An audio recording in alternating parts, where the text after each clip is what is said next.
Hey everyone, welcome to another episode of Around the Coin. Today we had a great pre-show and we're excited to dive in. This is Mike Townsend dialing in from Los Angeles, California. Hi, good morning. This is Faisal Khan calling in from Karachi, Pakistan. Good morning. This is Brian Romley calling in from Temecula, California. All right. How are you guys doing? How you guys doing today? We're good. Excited to dive in. We had a great pre-show today. We talked about the recent SpaceX launch yesterday, Trello selling for 400-something million, and just about every category of new innovative technology, VR, driverless cars, drones, bitcoins, and everything else, voice recognition, AI. And today we're going to sort of structure the conversation around these different technologies and then look at sort of how they're going to change the way we live and the business opportunities possibly for startups, sort of thinking about the macroeconomic changes that go beyond some of the obvious implications of some of these new technologies. So we're excited to dive into that. Before we do, we want to give a couple shout outs to some fantastic articles from notable writers this week. First was Tobias van Schneider, who wrote this great piece called The 11 Most Used Tools Essential to My Work. We'll include this in the show notes, but it listed some obvious, some good ones like Evernote and Headspace, and then some I had never seen before. Brian, you mentioned you used Nozio, Yes. which I think is a neat-looking one, Hemingway. So we'll include that in the show notes. He's got something on the order of 500 hearts on Medium. Do you call them hearts? I think they're hearts. I think they're likes, right? Likes? You love, likes them. love, likes, Loves. etc. 500 loves. I like loves. Yeah, loves. And then we also want to give a shout out to Faisal. I believe you found him, Amit, who is Amit. Amit is the co-founder and chief curator for Let's Talk Payments, one of the most successful payments portal/news websites out there. And he has a great story. It's called the Fintech Story, Hits and Misses from 2013 to 2016 and the Way Forward. It's a pretty decent write-up by Amit, and I was really liked reading through it. So I really love Let's Talk Payments. Amit is a really good guy. We've chatted quite a few times. So I absolutely, not only do I recommend that particular story, is anybody listening, subscribe to his site. It is amazing. Yeah, it's better known as LTP for short, Let's Talk Payments. Yes. And by the way, just congratulations, or rather happy birthday to Wikipedia. It turns 16 years old today. Unbelievable. Yeah, congratulations to Jimmy Wales and the entire team at the Wikimedia Foundation, and also to the hundreds of thousands of contributors who make the pages worth reading. Imagine a world without Wikipedia, right? I mean, we had encyclopedias, but nothing like this. Yeah, well, I grew up with them.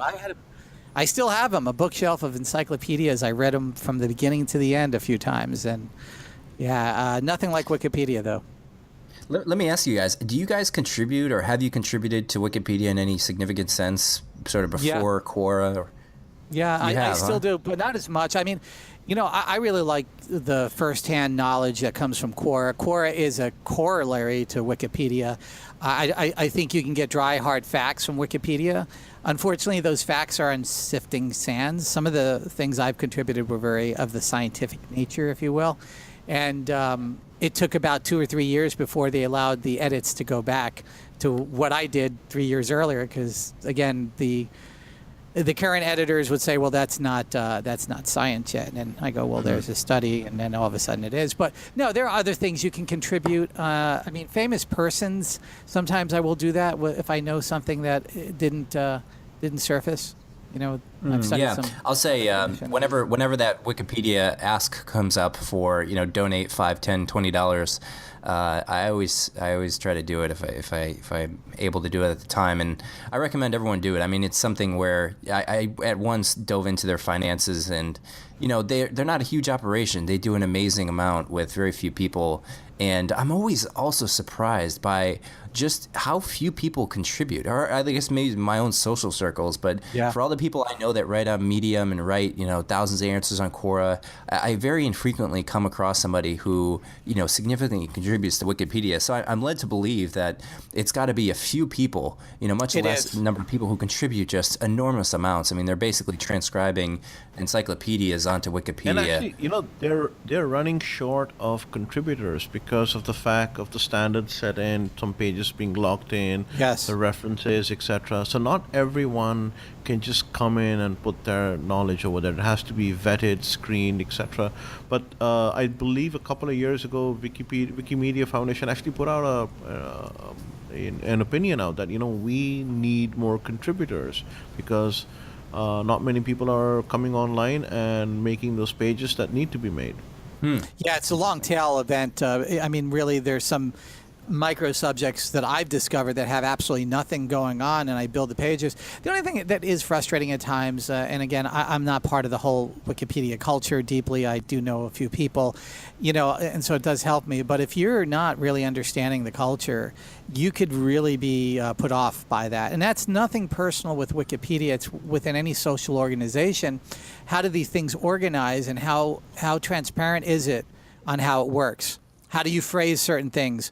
Does something look like you're being overly biased in one direction or another? I mean, these things become big questions, especially if you're excited to write about a subject. Like, I'm always excited to write about things, and they'd say, well, that sounds too much like an advertisement. It's because I freaking like it, and then, they knock it down a bit. But that's fine. I understand it. Yeah, they must make. I mean, if you think about the kinds of decisions, they're very, they really do a great job of being non-biased. And to write so many articles and remain so non-biased to certain viewpoints or political stances or, historical events, it's a very challenging, Quora is nice. You can get on and you can write whatever you want, and it's you.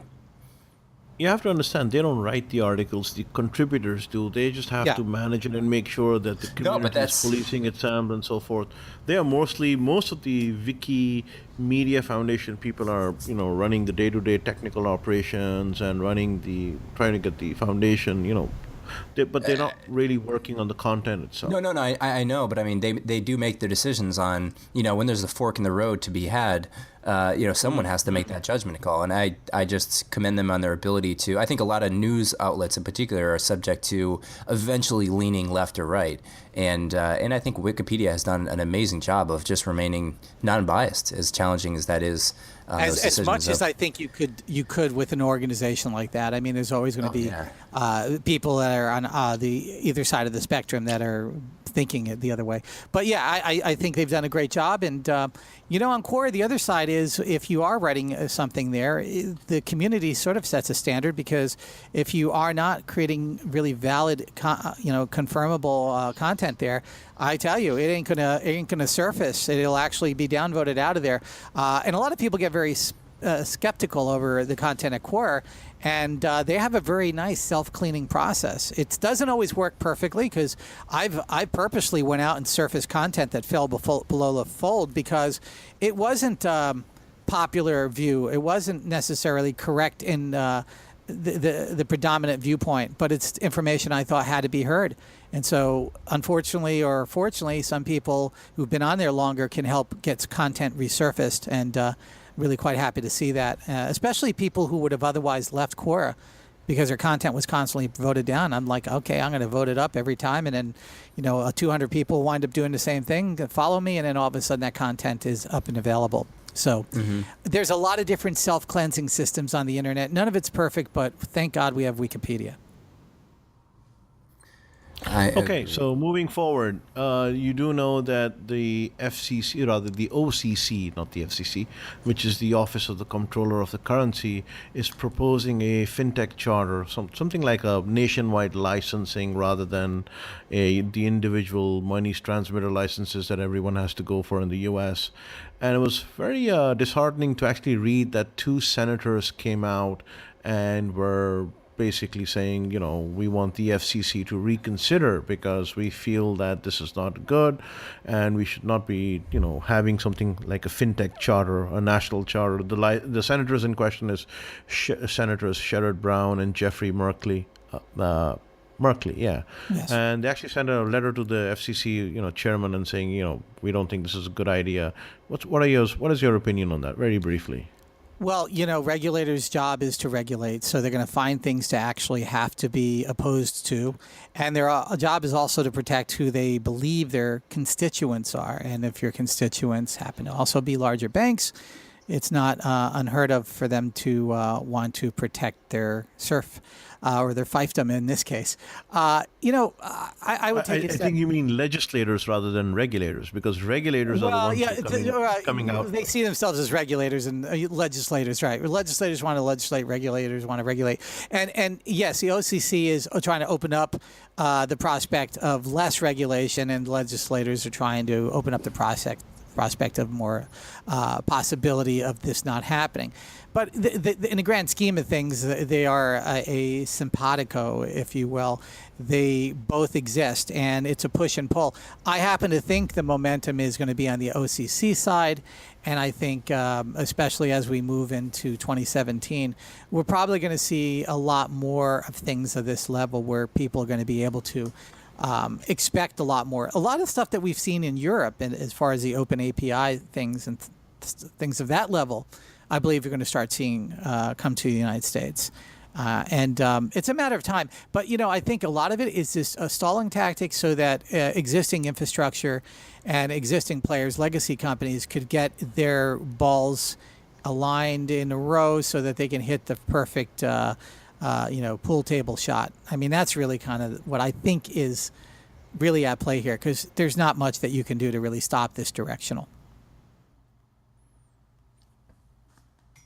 Mike, you want to put in a word? No, I think you guys nailed it. I'm not as familiar with sort of the situation. I think especially your perspective. Moving on to your favorite subject. SpaceX had a very what's the right word? Successful week this week. Oh my God! Perfect launch, perfect landing of the recovered stage 1, perfect deployment of 10 Iridium satellites. What do you think? Oh my God, they needed it. We all needed it after the last one. Boy, it was just so inspiring to watch. I mean, in your mind, at least me, I just sort of assume it's going to all work perfectly, and so it's shocking to see an explosion, But it's humbling to be reminded of how incredibly challenging this is. So I give that team all the credit in the world. That's amazing, inspiring to see. And to see it being done in a private company setting is absolutely phenomenal. I mean, I've been involved.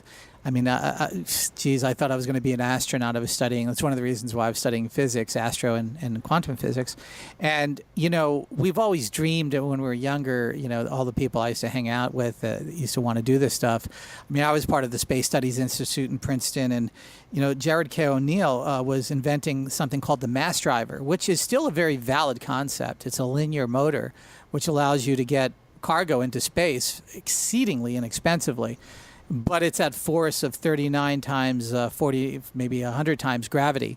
So it's not for humans yet, But we worked on very early versions of mass drivers, which also sound very much like artillery systems, which is one of the reasons why it never really took off, because all the work that was done at Princeton ultimately went down a black hole that very few people know about at this point.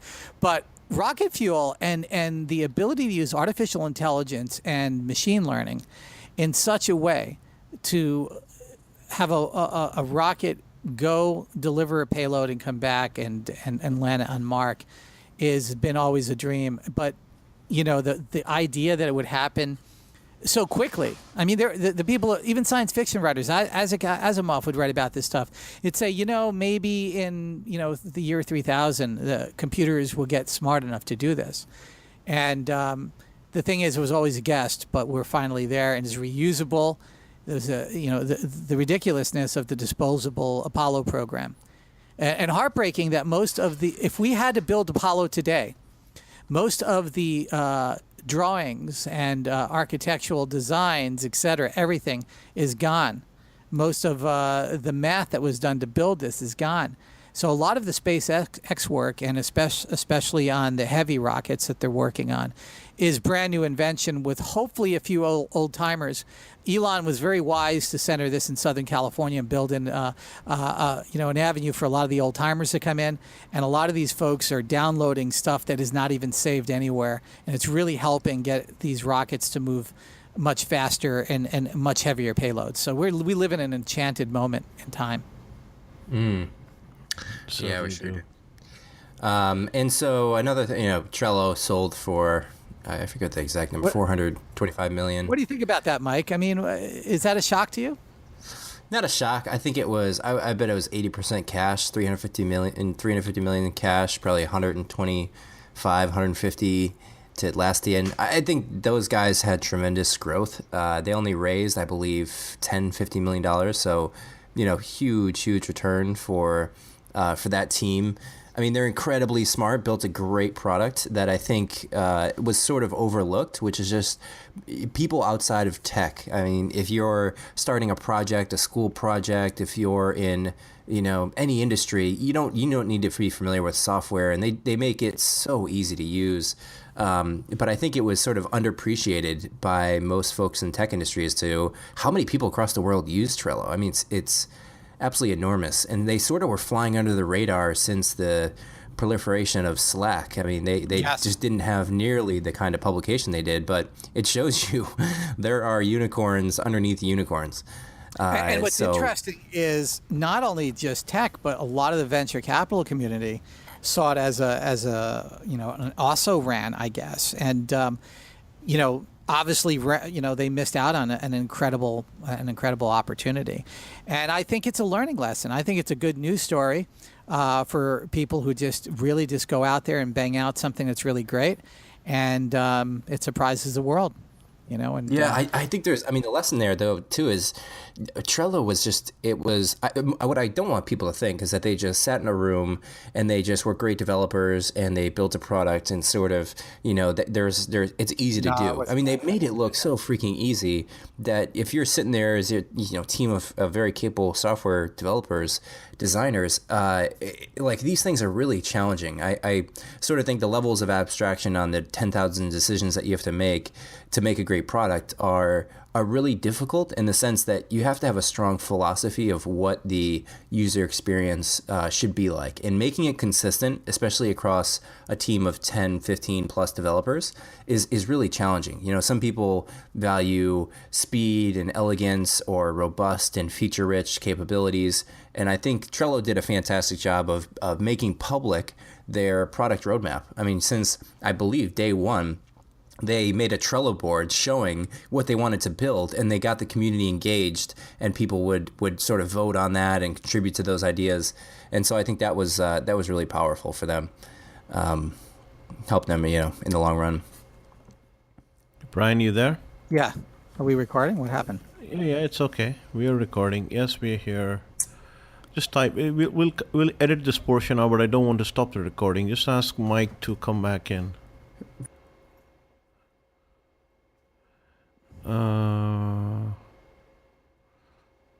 So it's the 8:17 mark. There he is. Yeah. So, what happened there? So I don't know. All right. So let's lead in. Where can we break back into maybe this? You were in the middle of a sentence, so I want to be able to edit. Where can you edit that? Where? Yeah. Let me start with the last thought on Trello. Okay. Hold on, Mike. If you're using a telephone, your thing is still uploading. So let it upload for a second. We'll wait for 2 minutes because I don't want you to get cut off because you broke out, and we'll stitch it up. That's and you were on a roll there, man. Sucks. Yeah. Oh, good. Did you know any of the guys in that team? I met Joel a couple times. He's part of the New York gay Jewish mafia, and a couple of their friends are in that. All right, so let's get that as the central quote in the. Oh boy! Mike exposes the mafia. People with picket signs outside his office, huh? No. I mean, he's when I say mafia, I mean he's in that group. No, I know. Yeah. Hey, what do you think about Peter Thiel running for governor? I mean, I would vote for him. Better than Arnold Schwarzenegger. He's running though, apparently, or at least he's thinking about it. I think he should. I think he's a really smart guy. It's going to be an interesting year, all I can tell you. Yeah. God. All right, so now what do we do here? Are we uploading? Just it's 80%, 88. Wow. It's, Would you vote for him, Brian? 92. Absolutely. Yeah. I mean, I happen to think he's a very, very smart guy. I don't agree with every aspect of his politics. I'm probably more libertarian than he is, but you know, I think the tech community would be very challenged not to vote for him. Okay, so Mike, you're done. So let's start back. So you just Okay, I know where start to- up with. Okay, Let me know when. we are recording. Oh. We haven't stopped. Oh, let me give it a second to pause on that. So my thoughts on Trello is that one of their leading causes of their success or attributes of their success was they really built in since day one the culture internally of their development, PM, design team to invite in user requests. So they created a Trello board since I believe nearly day one, where they would show basically what's on our product roadmap and where do we want to build, where do we want to focus time and attention, what's coming down the pipeline. And then people, users of Trello, especially the fanatics, would go on there and they would say, hey, this is a great idea, but you might want to add this. And Trello is full of tiny little features.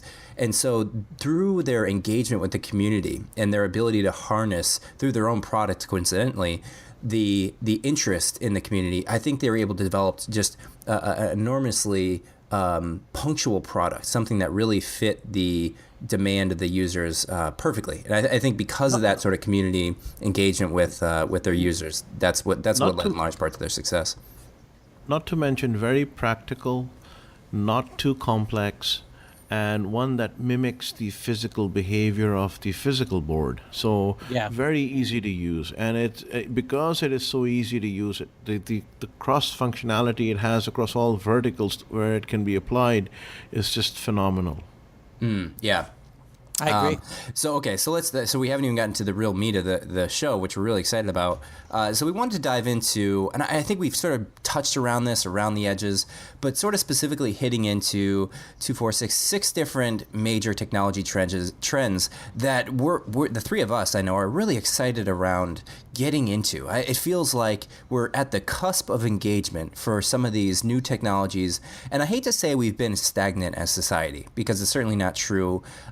We've been making progress, but there have been, I think, a large R&D efforts to go into things like driverless cars, VR, voice recognition, AI, cryptocurrency that a lot of people have been working on for the past, I would call it 5 to 7 years, really since maybe 2006 to 2008. And we are just starting to see these come to life, available, for purchase. You can go and buy the new Oculus Rift for $750, and you can call a Uber driverless car.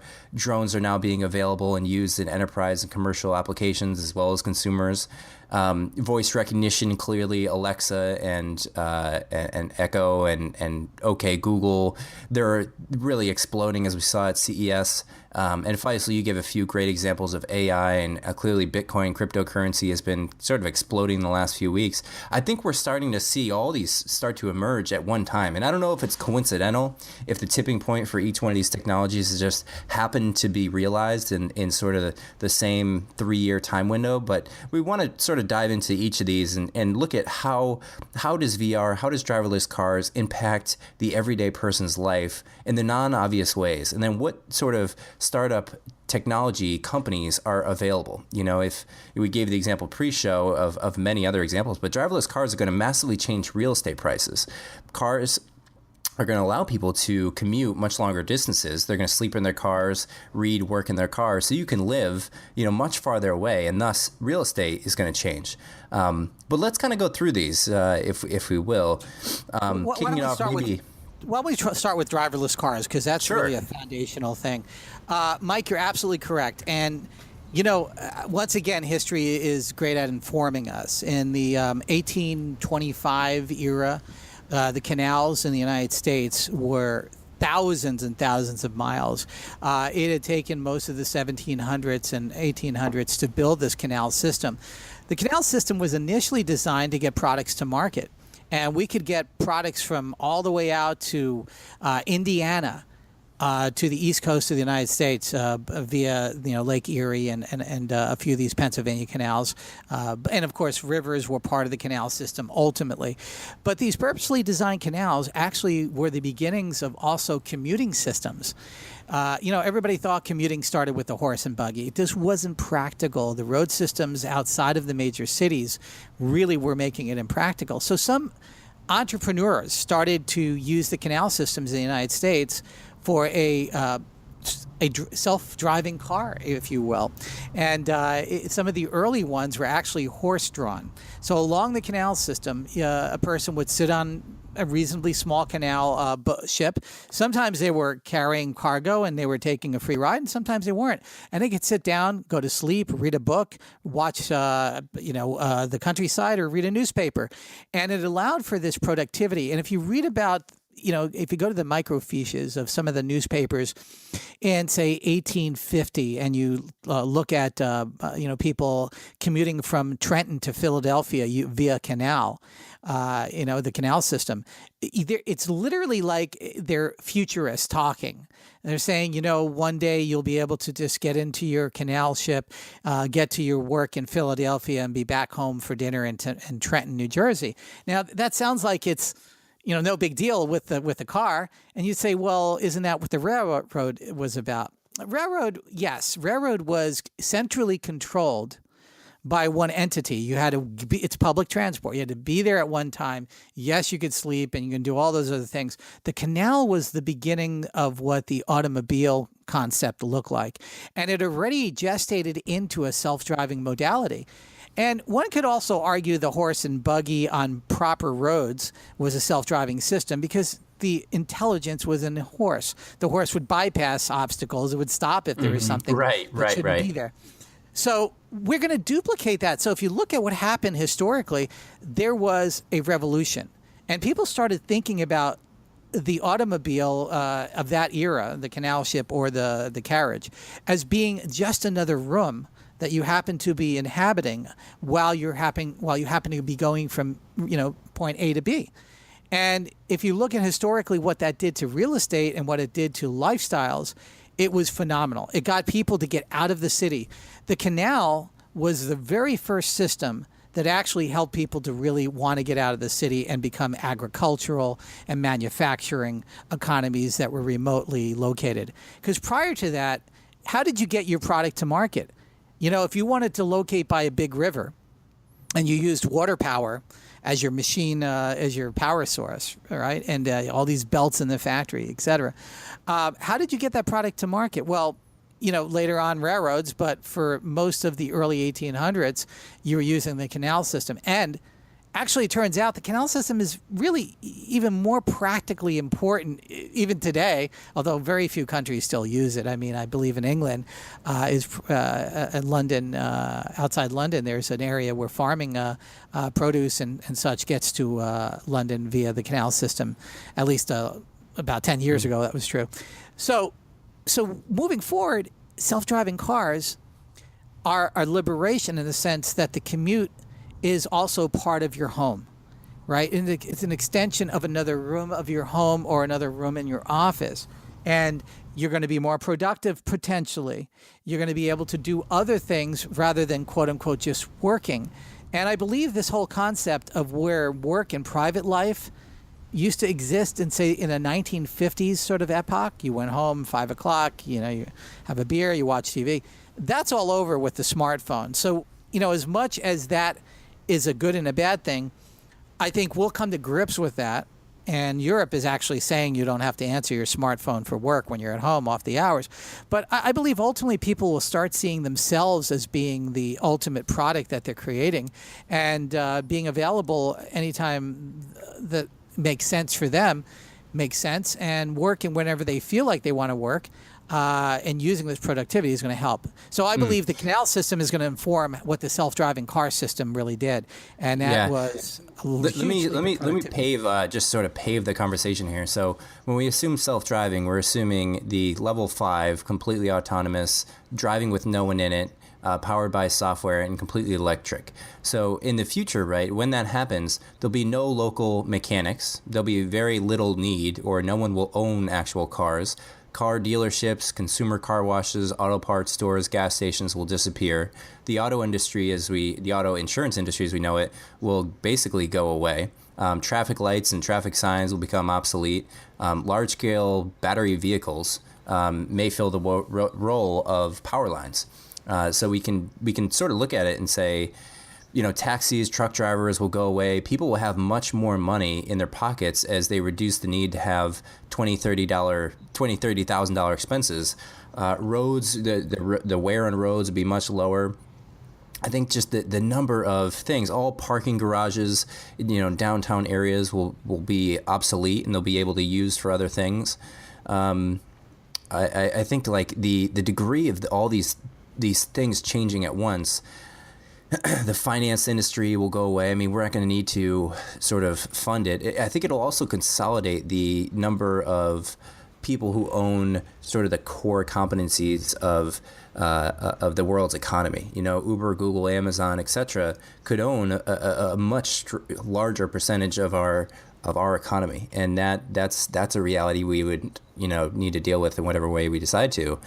Police trafficking is going to be redundant. Is there really going to be police in cars, humans in cars? Or are you going to have cars drive around and they sort of self-police on their own? Driver's licenses will go away. Department of Motor Vehicles is going to disappear. We just don't need them.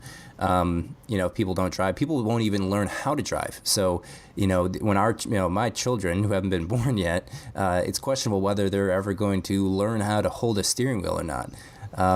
And I think these things, sort of all come together, and you hear one of them. It's this one to say, okay, you sort of hear driverless cars, you assume, oh, that's neat and cool. But then imagine just, not even having a motor vehicles department. Imagine having the ability for FedEx and UPS to build custom driverless cars such that you pull up and you get a text message, you walk down, and then, it's like, it's basically an array of boxes. Your box pops open and you have a package delivered to you. So shipping and delivery costs go nearly to the floor. I think all these things have to be viewed as positive changes, but they sure do change a lot. Restaurants, food delivery changes dramatically. Your ability to feed people. Add to this the commercial element of how transportation is working. You look at how many thousands and tens of hundreds of thousands of vehicles there are, trimming grass at golf courses. That's going to change. You introduce robotics and autonomous cars in the same sentence, and you have an industry that you could not have fathomed before. Exactly. Thought and of farming before. too, right? We're Exactly. not only maintenance, farming, the whole thing. But farming is automated to a very large extent. Many people don't know it. They're expensive. John Deere makes the satellite GPS kind of tractors that run I've sat on one. Yeah, and it's been there for a while, but I'm talking about from end to end, where the planting, the harvesting, the maintenance. I mean, literally, you never even go out there anymore. I mean, this is a big deal. But think about, how many times every day a Ford pickup truck will come up with an extension at the back end, and people will get off and they'll start trimming grasses and so forth. I think you look at, even on a small scale, autonomous vehicles with robotics, for cutting your front lawn grass. You have the Roomba, I believe, in-house. You expect to see something out on your lawn not too long ago from now. They're already working on snowmobiles, snow blowers, cleaners, whatever you call them, to be 100% autonomous, because they know exactly where the road is, exactly where the pavement is, exactly where everything else is. So I think you will see a huge swath of an industry that would have to be retrained, laid off. I don't know what the right word is, and it's going to be a very painful time because what looks today to be at the horizon is actually going to come up and be in front of you a whole lot faster than what we have envisioned. Exactly. Yeah. And let's combine some of these things. My personal feeling is, and this is an outlier thing, and again, I'm usually 5 to 10 years ahead, so we'll come back to this. My personal thing is self-driving vehicles actually make better sense when they're in the air. So I'm going to put two things together. That's driverless drones that move people. Why is that? Well, it has to do with physics, and it has to do with physics in a very profound way. It's much harder and much more complex to deal with what's on the ground, because on the ground there's a lot of X factors. There's a boy in the street playing with a ball. There's a grandma crossing really slowly. There's all of these obstacles that are in the roadway. And we can go and we can argue that we're going to do all these different things with the AI and all these different things with the roadway. But if the human being can do it, it's a possibility that it's there. And I would much rather bring you higher up in the sky. So higher up in the sky, you have one physical constraint. That is, you have to maintain height. That's not very difficult if you see very inexpensive drone systems. They now have drone systems that can hover and follow you. I got one for my son for Christmas, and it follows him and takes drone video of as high up as he wants for up to 30 minutes. So we're walking around, and there's a drone taking HD video of us, and we don't even have to worry about it. That's available now. So I believe that the most efficient way to move people from point A to B in a self-driving environment will be a drone environment, lifting you up, creating highways in the sky that are maybe 500 levels high. And obstacle avoidance is much easier because you know exactly where everything is. These things are on a network. They talk to each other, so crashing into each other would be nearly impossible. And, of course, it would be very organized, and it would be faster. You would get from a major city to a suburb much, much faster than dealing with the friction on the road. So I really believe, just like that we thought that we were going to run copper cable to everybody's home during the telecommunications revolution, I believe that that's what we're doing with self-driving cars. I think we're going to dabble in that. We're going to do some efficiency in that. They're going to be slow-moving people movers in cities, that's no doubt. But I think the real step of the revolution will be, and it'll probably be coming outside of the United States. Some crazy guy put together, 500 drones to carry a human being efficiently, and then all of a sudden it'll start clicking in people's mind. Weight ratios and optimization of battery or fuel. I happen to think it's going to be hydrogen fuel cells to make human drones much more efficient. I don't think they're going to be solar anytime real soon because of the efficiencies of weight and propulsion. But hydrogen fuel cells means you just go to some water and you slurp up some water and you're done. And storing that is relatively easy, and the weight ratio is not all that hard. And so we're talking about 1,000-mile commutes on a drone, and you wouldn't even think about it. You'd be sitting there. You'd be, again, let's conflate some other stuff in here. You'd have robotics obviously helping you inside this system. Potentially, you would definitely have voice recognition. Any self-driving vehicle is by definition a voice first device. Anybody argues that is ridiculous. How are you going to do it? Type it in? Oh, I'm going to text it? No, you're going to talk to it. You're going to say, stop, I need to get out. Okay, I'll do that safely. And then you're going to have VR. VR will inform maybe a remote work. Maybe you can, while you're in the drone being delivered to work, you'd be wearing VR goggles and actually interacting with your colleagues on maybe some physical item, and a robot might remotely control that. Let's kind of maneuver there. I think. But before we go there, let me ask this thing: What's the time frame before this becomes mainstream? When does it become obsolete to own a car and drive it and fill gas in it? I would say 35 years. It will become much more difficult for any human being to get permission to drive a car. What will happen is the insurance companies will switch in such a way, they'll still, whether I love insurance or not, the reality is the governmental systems that we have are in place to protect certain groups, and I'm going to assume insurance groups are going to be protected. And so no matter what, there's going to be insurance policies. But you won't be able to get an insurance policy to drive a car on the road that is not being controlled by some machine. They're going to say, you're crazy. How dare you endanger the world by driving that vehicle that can run people over? In a sense, we're already being conditioned for that. If you look at some of the events, unfortunately, terroristic events that have taken place around the world, that has a problem in the way it informs the human psyche. We start seeing the vehicle as potentially more dangerous than it maybe normally is. And it will become a prime central point to optimize at least some autonomous control of that vehicle. But, yes, in 35 years, I believe that you're going to see, grandpas and grandmas saying, there was a time I actually was able to put gas in a car and drive. You're not going to see that, unfortunately or fortunately. There's the unfortunate aspect is that you can't go somewhere. I'd almost speed up that prediction by 20 years.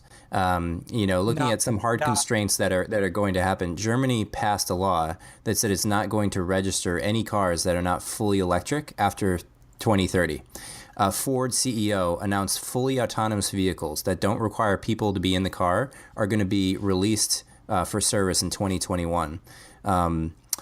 This is not going to happen in 2021. Ford CEO said that fully self-driving cars are fully in design and going to be in production in 2021. So BMW has announced this. Tesla already has the capability for fully autonomous in 2020. It's not a technology thing. And I guess I didn't make my point very clear. Technology-wise, right now there are human delivery drones, all right? They're already being tested. I happen to know somebody that's working on one, and they've moved themselves over 45 miles via drone, and it is a sight to see. Unfortunately, that's all I can say. And it's very easy. What I'm saying is society mentally is not ready, and there's way too much resistance for the mixed modalities. So what's going to happen is it's going to become a young versus old, a rich versus poor problem, and I'm telling you who's going to win that, and that's going to be the olds and the poor. The poor are not going to be able to afford some of these vehicles initially, even if they're subsidized. That's the beautiful part, though, is you don't need to afford them. I mean, I think no one would have predicted Uber. If you were to tell someone 10 years ago, hey, in 10 years, everyone's going to be taking cars that are owned by someone else, drive by complete strangers, requested on your phone. I'm not talking about ownership. I'm talking about transportation. And if you really, and they're always missed when we do these technology conversations. If we look at the, not the utterly poor that can only use public transportation, I'm calling the first echelon poor, the people that have very old vehicles, they're getting from point to A to B, and they will not be, these people cannot participate in Uber, right? They don't drive Ubers. Even if you can somehow try to rationalize it for them to be productive in that car, their old Toyota from 1974 is still, their old Toyota pickup truck is still doing a better job than any Uber can do for them. And we have to understand when we're creating this utopia. That's the end of the long tail. I mean, there are people who will drive their car just for the fun of it, but purely maintaining a car costs hundreds of dollars, often per month. And so if you tell that person, hey, I'm in the lowest income demographic, and it costs you $150 in repairs and gas to keep your old pickup truck, or you can pay $4.25 per month to go anywhere you want on someone else's car, like I would leave the pickup truck in the backyard or sell it for scraps. Yes, you would, but then you are, but you're Mike. You're Mike, and you are where you are in your life. All right, and I could tell you, here's how you do this: is you go outside any major city after the rush hour and look at the vehicles that are on the road, and you will see, trucks, you will see some delivery trucks, but a vast majority of those vehicles are the people who work between the rush hour, and they are the old Toyotas, the old Fords, and these are people who are moving product, services, getting from point A to B, and there are no modalities that are anytime going to replace that, because we're talking about unusual circumstances, but they carry our economy. But imagine just you could undercut the cost of that. Right? I can imagine that, but it's not going to happen, because the problem with those folks is being able to reach them. They don't even have a smartphone. All Teslas have free fuel. No one pays fuel for Teslas. Not anymore. They offer an upgrade, but still, for the vast majority of people, we'll never have to pay for fuel. I mean, sure, it might cost... No. That's not the case. I understand, but the Tesla 3 is not going to be. The superchargers are not going to be free. Sure, but Brian, we're not talking about the lowest income demographic buying superchargers. We're talking about, is there going to be any financial incentive for anyone to keep their truck and pay for repairs and pay for gas and pay for cleaning and pay for all this stuff? Yeah. Well, first off, they don't maintain their vehicles very much. I mean, but they have to put gas in them. I mean, you have to pay for registration. You have to pay for insurance. And yes, and you can create economic economic hardship on them by creating higher and higher taxes so that you just leave it where it is. Just say, hey, you're currently, I pay $85 in insurance. I pay $230 in registration. I pay $75 in gas. I bought the car for $22,000. I mean, these things are huge costs. And if you say to me, hey, listen, you can get it, for the commutes you have, it would cost you $4.07 a month. Immediately, like it flips. I mean, the same way Uber flipped the world. I think we're on the precipice of these commonplace experiences being flipped. We're talking two different languages here. I'm not talking about commuters. I'm talking about the people that drive the real economy. And they're the people that technologists mostly forget. They don't see them. They're invisible on their way to get there. Most people who work commute. No, they're not commuting. No, most people who work in most economies are not commuting. They're actually building the subsection of the economy that other commuters are working on. You're saying they work from home? No, they're service But if you don't level work people from home, that you commute, right? You're looking at white collar type of jobs. Most of the economy in the United States is not white collar. But even blue collar drives to work. They drive to anywhere they're working. That's if they're working for a factory or an owner. No, just anyone who drives to any store. You work at a grocery store, you drive to the grocery store. Okay. Who's the guy that fixes your refrigerator? He drives to the office. He drives to the house, right? He drives to your house, right? Yeah. Okay. Yeah. Why would he pay for his car? Well, he's got equipment on that vehicle, right? Sure. And where's that vehicle going to be stored, and who owns it? Sure. The company owns the vehicle. It drives up right to his house. He doesn't need a personal car anymore. Hold on. He's got welders on there. He's got refrigeration test equipment. Okay. I mean, if we're talking about a specific part of the market that commutes around and does jobs on the fly.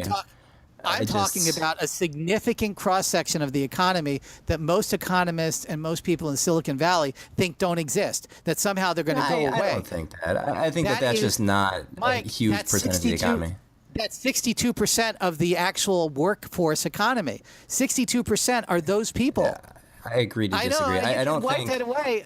I'm giving you real numbers, Mike. Well, here, let's define it, right? They're not going to go away. So, Brian, I don't think 62%. They're not the long tail. They are the tail. Okay, moving on. So we were going to talk about driverless cars, VR. Right when we got it hot here. Come on, Faisal. let Mike finish his thought. Come on. All right. I mean, I think just to refute that, the vast majority of the economy in the U.S.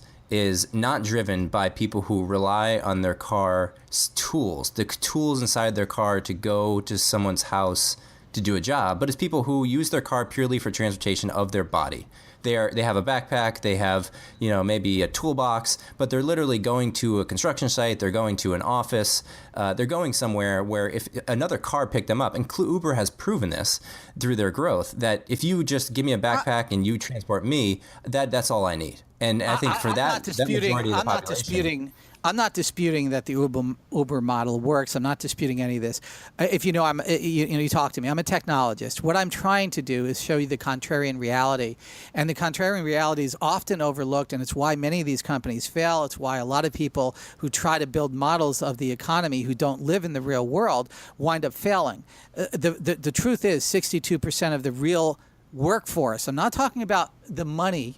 Most of the money is made in white. I'm talking about the workforce is moving around in a semi-regular pattern, in a sense that only a certain percentage of those people are really going to be able to fit into the world that we're talking about right at this moment. I'm not saying it won't morph to it. It ultimately will. But the economics have to be there for that to work, and that's not coming anytime soon. That's why I'm thinking you're not going to take a significant at 2021. 2021, we're in a different modality. I don't think so. I don't know. I just don't see it. I see a majority of people.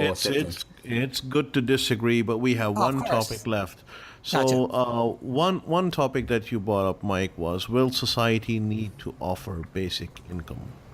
Yeah. So I think it's an interesting conversation, because once we sort of remove ourselves from the question of when driverless cars and fully autonomous vehicles, electric, take over, right? And there will be a point when people just whether we argue about whether it's in 2020 or 2030, but, in our lifetimes, there will be a point when basically these things are so, available to everyone that we question what is the driving force to work. And what bothers me, I think, is that we sort of have this view as a society that we require people to work just because society has always needed people to work.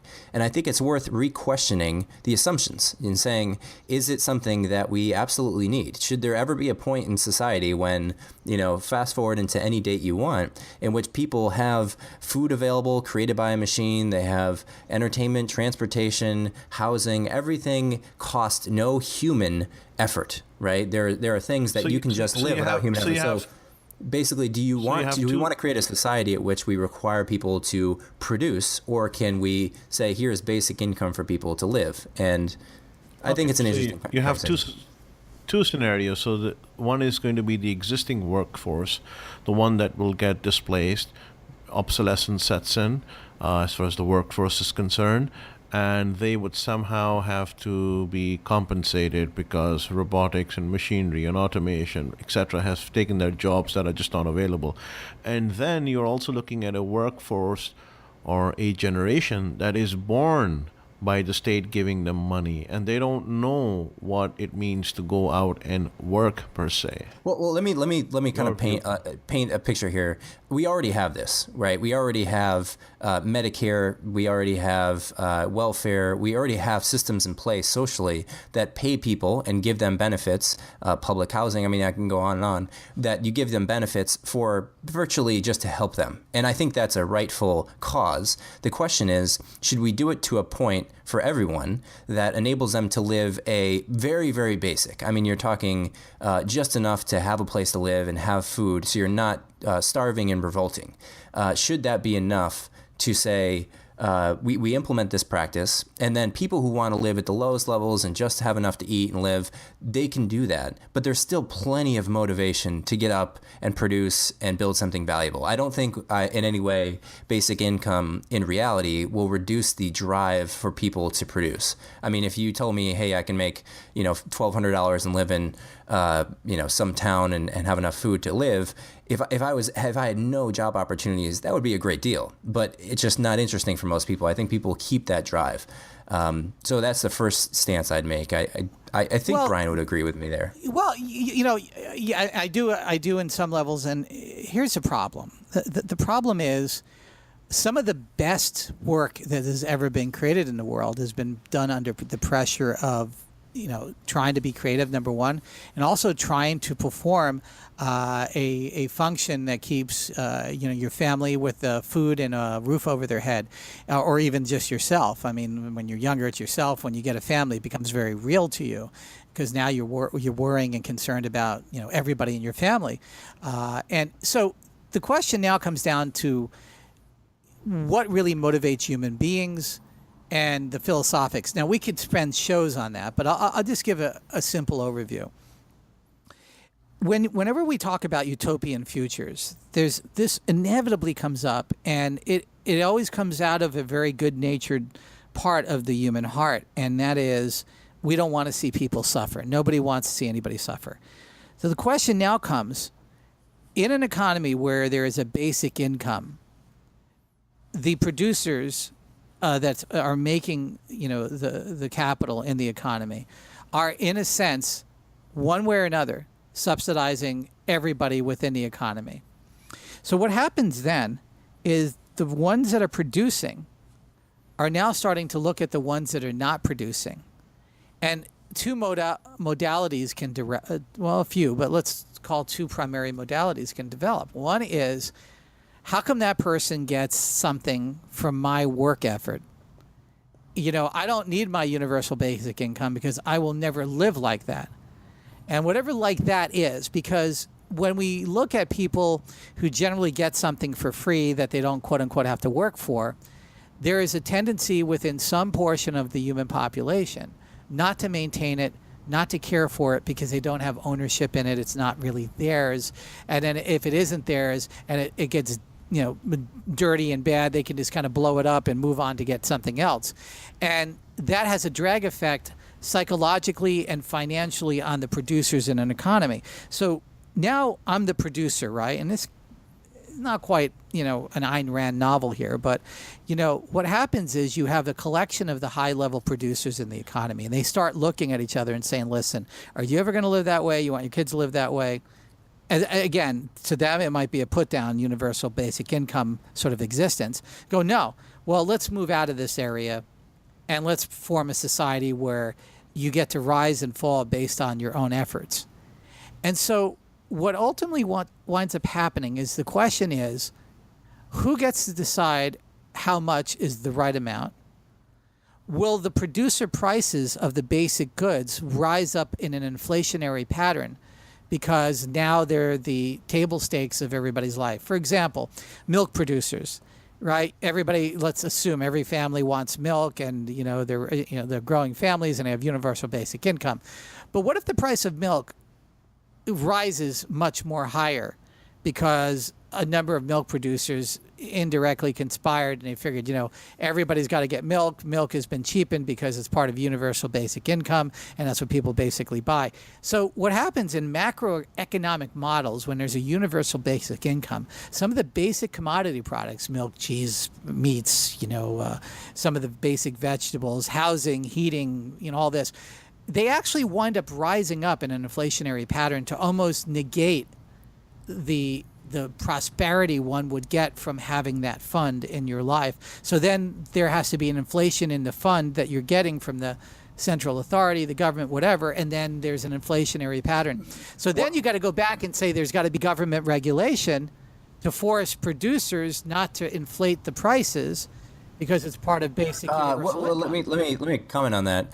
I think basically you're saying if you subsidize the actual, so for example, if you have housing subsidies where you give people, we're sort of doing this already. I think that's the cognitive bridge we need to accept, is that through public housing, through Social Security, through Medicare, through Medicaid, through welfare. I mean, we already have so many social systems in place to pay people. I mean, there are things I think where it's cloaked and where people don't quite see this clearly as giving people money is when the government creates jobs by effectively taking taxpayer dollars from the high producing people that you're referring to, and then giving those jobs, which is just basically giving money in exchange for services to the lowest income demographic people. Or even say we NASA do construction, right?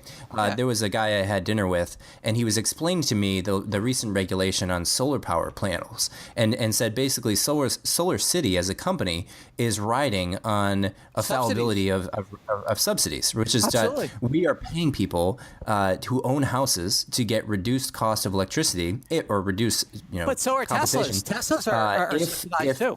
Sure, and I don't agree with it, but the big example that he gave, which is so gripping, is that we give discounts to people who own houses to put solar panels on their roofs, while at the same time he owns a solar power panel plant in the middle of the desert that produces more electricity than anyone who has solar panels on their roofs could ever need. Yet the reason for the bill was to create jobs for people to climb on roofs and install solar panels who will be obsolete in 5 years. Now, instead of doing that, we say, look, the amount of energy you're generating from the solar panels on top of your roofs is trivial, and those solar panels will be obsolete in 5 years. So why do it? Why not give the money to the people who would be climbing the roofs? Because it makes, just give them the money. Don't even bother with climbing the roof and installing the solar panel. Instead, create the solar panel plant in the middle of the desert, generate all the electricity you need, and then let that person do whatever he wants in life, right? I hear you. He can chill. And it's the same example as if Governor, and this guy that I had dinner with, he was an amazing guy, he owns these solar power plants, he said, listen, I pitched Jerry Brown, the governor of California, and I said, what you're doing is this. You're saying, hey, take $100 million and pay construction workers to redo the highways with cobblestone streets. Just do it, You're creating jobs, you're doing something. It's just a useless something. And so rather than waste the effort, let the people, do whatever let them be productive with their time. And so, Mike, that's sort of the thesis. I hear you. And this is the history of humanity. It's a history of the Roman culture. It's a history of Greek culture. It's a history of Egyptian culture at a certain level. It's Egyptian of the, even the modern society. So what winds up happening is, and this is why America was formed and the whole idea of capitalism and laissez-faire.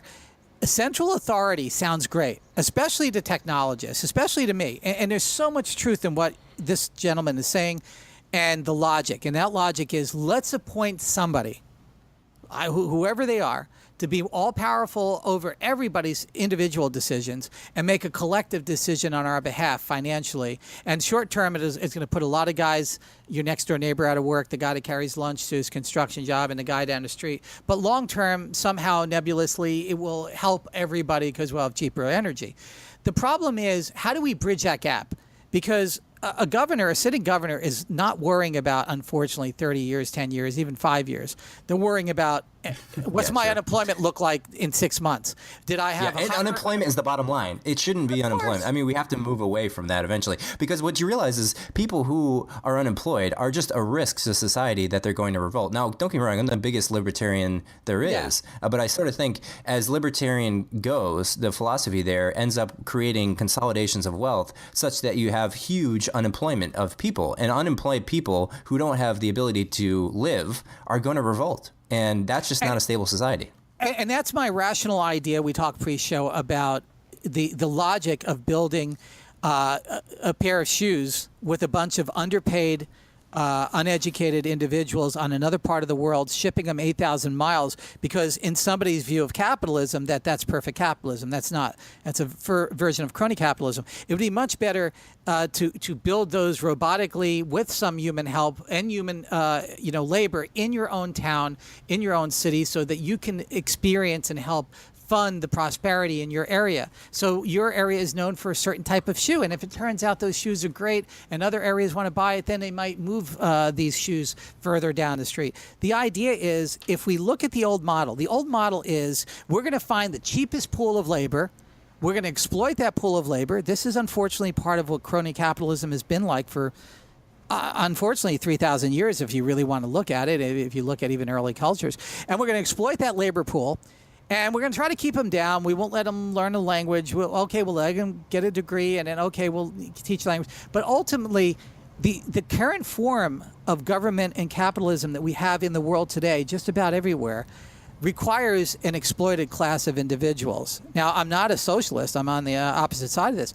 I am a technologist in the sense that what winds up happening is, if you really examine this arc and you forget the human element, right, and you say, people locally unemployed don't really matter, and technology is just going to take over, then you will never get to where you want to be from this technological utopia. Because between now and then, your uncle, your aunt, your great uncle, your maybe your brother who's working in the other economy that's not tech, they're going to look at you one day and say, you want to put me out in the street. I understand your grand visions, and they're very nice, and yes, self-driving cars, blah, blah, blah. But, I got to feed my family right now, and now I don't got a job. So until as a society we understand that element, the easiest way to do this is a central planet, and that is to say, I know what we'll do. We'll mandate that everybody who gets fired gets educated to learn how to program in Swift. Well, in 10 years, you're not going to need a programmer. So the problem is, every time you centrally plan, you believe that a certain form of reality is going to happen, and you can't possibly predict. I smell that we're sort of agreeing. We have to wrap up to now. We are way over our time. Yeah, but it's a beautiful show. Faisal, give your thoughts, and then we'll do a part two sometime. Yeah, you got to drive. I think it's a very complex answer that both of you have given to a very complex problem. I don't think so it's going to be as easy as we see. You could now be bordering in between socialism or communism and commercialism and, the free trade economy, etc. I don't know where the slider is going to go, but I feel that the labor problem, the problem of localization, as Brian has pointed out, the problem of globalization, as you have pointed out, I think all these things are going to be they're not going to be pretty. I certainly feel that, and we'll have more debates on this thing as we go. I got to ask you, Faisal, though. You're at ground zero where there is really clearly an exploited working class, right? A class of people that are, if they were in another economy, another part of the world, they would be getting paid significantly more. From your personal view of that, how do you see that in culture? Let's just say you came from that, or you observed it in family indirectly.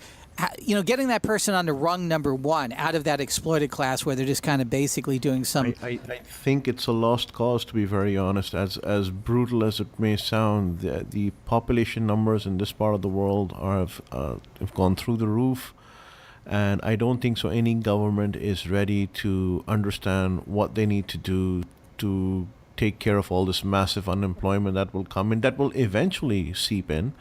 Yeah. And even though we are developing nations as such, but the problems are not going to go away. And I don't think it's just a third world problem. I think it's also a first world problem. I think eventually the labor class as we know it today is going to significantly shift away from being employed to unemployed, basically be obsolete. And how that will play out in the future, the fiscal policies and the monetary policies of the governments. I don't know. I really don't know. I wish I knew the answer, and I think many people are working on it, but we don't know how it will play out. I think it's a challenge of our era because we are now marshaling the technology of artificial intelligence, robots, self-determination, all that, and that's why I think anytime we think about this utopia, we can't start cutting off whole billions of people out of this utopian view and say that this is what are they going to do? So I think psychologically as a race, as a human race, we have to think, what is our mission here on this earth? We occupied the last few thousand years thinking that building and drawing the earth and doing all these things were our mission. Maybe it's not. And there are going to be certain groups that will say, oh, I know, I'll leave Earth behind, I'll move to Mars, and I won't have to deal with all of these unwashed masses. Sorry, it's going to come and haunt you. You have to solve this problem sooner or later, and I think it's going to happen probably much sooner. But I know this. I know that as people get educated, they're going to want to do less physical labor. And as there's less physical labor, they're going to want to be modernizing. And this whole thing, that modernization in and of itself will drive more automation, and that will drive more unemployment. So it is, all you got to do is give somebody a smartphone, and they could be the most, downtrodden individual, and that will slowly move them up the ladder. And so this is a self-perpetuating system. And we're not going to solve it in even 20 shows, but I think it's important. And that's why Mike and I are so energized about this, and we love each other. We're not arguing. I mean, what our real thing is this is a passionate time for us humans to be alive. And don't just don't throw your hand over it and say, I'm not one of those unwashed masses that don't have a job. I got a degree. Good luck with that degree over 10 years or 20 years. I don't care who you are. This is impacting you. So I think what we need to do is humble ourselves to think none of us are a protected class anymore, no matter who you are that's hearing my voice. Because ultimately, whatever you do mentally can be duplicated by machine learning and artificial intelligence. So the next question is, what part of this solution are you on? And you have to give it some thought. You have to think about it. You have to think about the people Faisal is talking about that governments are literally just going to give up on. And you got to think what happens when they mount up a response, a few billion people. How's that going to affect your utopian world of technology if a few billion people are going to challenge you? So it really becomes a question of philosophy over anything else, because as a species we can do anything. We'll have to continue this. Brian, you are a brother to me, so I really enjoy our heated conversations. Likewise with Faisal. No, we need to do it more. We need to really bring this to the surface. I think it's our job, and I hope everybody engages in what our content is here. I know it's a little heady than some of the stuff we talk about, but reach out to us. Give us your ideas, and we want to bring you in on the show and join this conversation, because we're all technologists, and we're all just walking through the dark on this. It is new. Gentlemen, good show. Till next time, have a good one. All right. Talk soon. Thank you. Bye.